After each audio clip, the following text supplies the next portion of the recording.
Të nderuar, edhe xheneti ka çmim. Pejgamberi asam tha, ela inna sil'at Allahi ghalia. Të dini se malli që Allahu po e ofron është shumë i shtrejtë.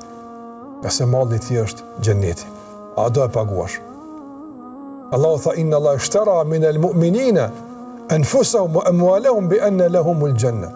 Allahu ka bler nga besimtarët, ka ble punë tregtie, çmimi. Ka ble Allahu xhalla wala nga besimtarët jetën dhe pasurinë e tyre. Te Allahu t'ia kushton jetën.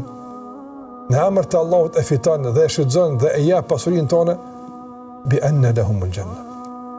Allahu xhalla wala u jep xhenetin. Kush e bën kët? Fastabshiru bi bai'ikum alladhi bay'atum bih.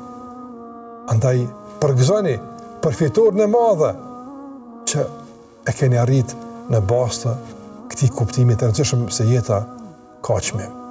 Të nderuar, çdo kush që ka arrit këtë dunjë ka paguar çmim.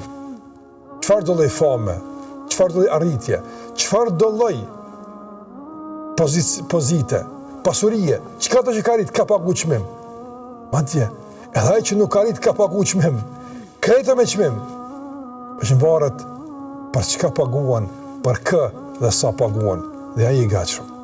Nganjëre, të nderuar shikues, vëllezër dhe motra, paguajmë shumë më shtrejt sa atë që e marrim. E nganjëre paguajmë shumë më pak sa atë që e marrim. Me Allahun është e dyta. Me njerëzit e me këtë dunjë është e para. Andaj, a do t'japësh një çmim caktuar, përfituar shumë më shumë se çmimi, apo do të paguash shumë më tepër sa ajo që e merr për zgjedhja është e jotja. Mirë, po fitori është gjithmonë me Allahun te barekuhu teala, me tjerët gjithmonë kemi qenë humbës.